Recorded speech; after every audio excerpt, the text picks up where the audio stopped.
Hello students, आइए continue करते हैं lesson 4 heat at page number 40 transfer of heat transfer कैसे होती है। You might have observed that A frying pan becomes hot when kept on a flame. आपने देखा होगा कि फ्राइंग पैन को जब हम फ्लेम पर रखते हैं तो वो गर्म हो जाता है। It is because the heat passes from the flame to the utensil. ऐसा इसलिए होता है क्योंकि हीट जो है फ्लेम से यूटेंसिल में पास हो जाती है, बर्तन में पास हो जाती है। When the pan is removed from the fire, जब पैन को फायर से रिमूव करते हैं, हटाते हैं, it slowly cools down, तो ये धीरे धीरे ठंडा हो जाता है। Why does it cool down? ये ठंडा क्यों हो जाता है? The heat is transferred from the pan to the surroundings. Heat जो है वो पैन से ट्रांसफ़र हो जाती है सराउंडिंग्स में, आसपास में। So you can understand that in both cases, तो अब आप समझ सकते हैं कि दोनों केसेस में heat flows from a hotter object to a colder object. Heat जो है वो हॉट ऑब्जेक्ट से कोल्ड ऑब्जेक्ट की तरफ फ्लो करती है। In fact, in all the cases, heat flows from a hotter object to a colder object. दरअसल सभी केसेस में हीट जो है हॉट ऑब्जेक्ट से कोल्ड ऑब्जेक्ट की तरफ फ्लो करती है। पहेली पूछ रही है, तो क्या इसका मतलब ये हुआ कि अगर दो चीज़ों का टेम्परेचर सेम हो तो हीट फ्लो नहीं होगी? बिल्कुल ठीक कह रही है। अगर दो चीज़ों का टेम्परेचर सेम हो तो हीट फ्लो नहीं होता उन दोनों चीज़ों के बीच।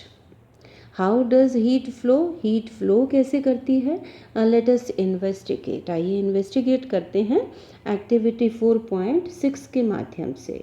टेक ए रॉड और flat strip of a metal, से ऑफ एल्यूमिनियम और आयरन। ये रॉड लेनी है या स्ट्रिप लेनी है मेटल की, एल्यूमिनियम की ले सकते हैं या फिर आयरन की। Fix a few small wax pieces on the rod. ये छोटे छोटे ये दिखाए हैं वैक्स के पीसेस रॉड के ऊपर फिक्स करने हैं। These pieces should be at nearly equal distances. ये पीसेस लगभग इक्वल डिस्टेंस पर होने चाहिए। Clamp the rod to a stand. Rod को स्टैंड में क्लैंप कर लें। If you do not find a stand, अगर आपको स्टैंड ना मिले, you can put one end of the rod in between bricks. Stand ना हो तो आप इस तरीके से ये जो रॉड का एंड ये इस तरह से ब्रिक्स के बीच, ईंटों के बीच रख सकते हैं। Now heat the other and of the rod and observe. अब दूसरे एंड को, फ्री एंड को, इसको हीट करें और ध्यान से देखें। What happens to the wax pieces? Wax pieces को क्या होता है? Do these pieces begin to fall? क्या ये गिरने लगते हैं? बिल्कुल गिरने लगते हैं। Which piece falls the first? कौन सा पीस पहले गिरता है? Do you think that heat is transferred from the end nearest to the flame to the other end? दरअसल क्या होता है कि जब हम इस एंड को हीट करते हैं तो ये हीट धीरे धीरे दूसरे एंड की तरफ ट्रांसफ़र होती है। तो जब ये वैक्स के पीस जब इस हीट को लेते हैं तो मेल्ट हो जाते हैं और गिर जाते हैं। फिर नेक्स्ट पीस ने हीट ली, वो मेल्ट हुआ, गिरा, और इस तरह से हीट जो है वो हॉट एंड से कोल्ड एंड की तरफ फ्लो करती है।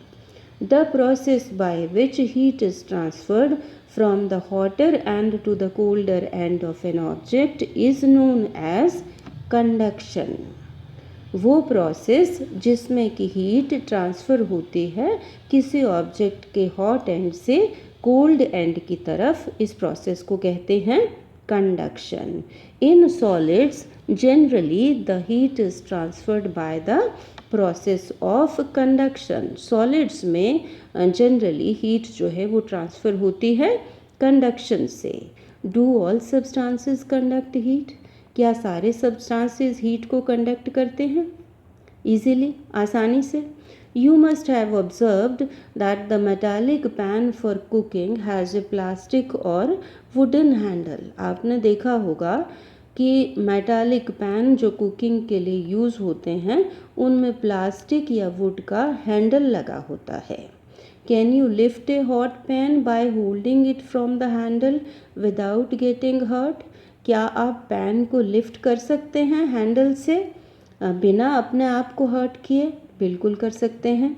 दरअसल कुकिंग के लिए जो पैन यूज़ होते हैं उनके जो हैंडल हैं वो प्लास्टिक या वुड के बनाए ही इसलिए जाते हैं कि हीट हमारे हाथ तक ना पहुँचे।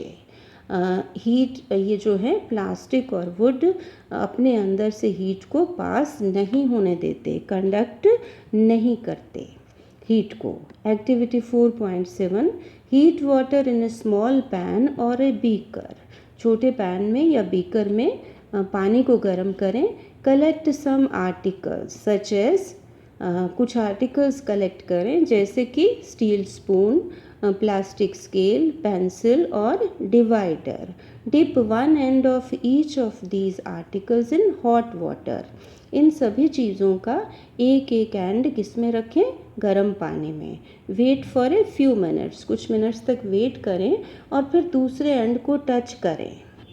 तो ये जैसे है आर्टिकल स्टील स्पून और ये किस मटेरियल का बना है? Metal. Does the other end get hot? क्या दूसरा एंड गर्म हो जाता है? Yes it gets hot. अब लेते हैं प्लास्टिक स्केल, यहाँ लिखेंगे और फिर उसके बाद देखें material with which the scale is made, किस मटेरियल का बना है? प्लास्टिक का। Does the other end get hot? क्या दूसरा एंड गर्म हो जाता है? नहीं, नो। और फिर नेक्स्ट क्या लेंगे? पेंसिल। पेंसिल की भी जो बाहर की कवरिंग है वो किस चीज़ की बनी है? प्लास्टिक या वुड। तो मटेरियल कौन सा हुआ? प्लास्टिक या wood. Does the other end get hot? No. Next हम लेंगे डिवाइडर। मटेरियल किस चीज़ का बना है? ये मेटल का। मेटल लिखेंगे।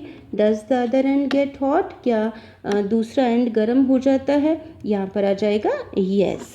तो इस तरीके से हम देख सकते हैं कि कुछ चीज़ों में से हीट पास कर सकती है और कुछ में से नहीं पास कर सकती। कुछ जो हैं चीज़ें हीट को कंडक्ट करती हैं और कुछ नहीं करती। The materials which allow heat to pass through them easily are conductors of heat. कुछ मटेरियल्स, वो मटेरियल्स जो हीट को अपने में से आसानी से पास होने देते हैं उनको क्या कहते हैं? Conductors of heat. एग्जाम्पल्स हैं कंडक्टर्स के aluminium, iron, copper etcetera. The materials which do not allow heat to pass through them easily are poor conductors of heat. वो materials जो हीट को अपने में से आसानी से पास नहीं होने देते वो क्या हैं? वो पुअर कंडक्टर्स ऑफ हीट या bad conductors of heat. Examples हैं plastic and wood. Poor conductors are known as insulators. Poor conductors को क्या कहते हैं? इंसुलेटर्स। Thank you.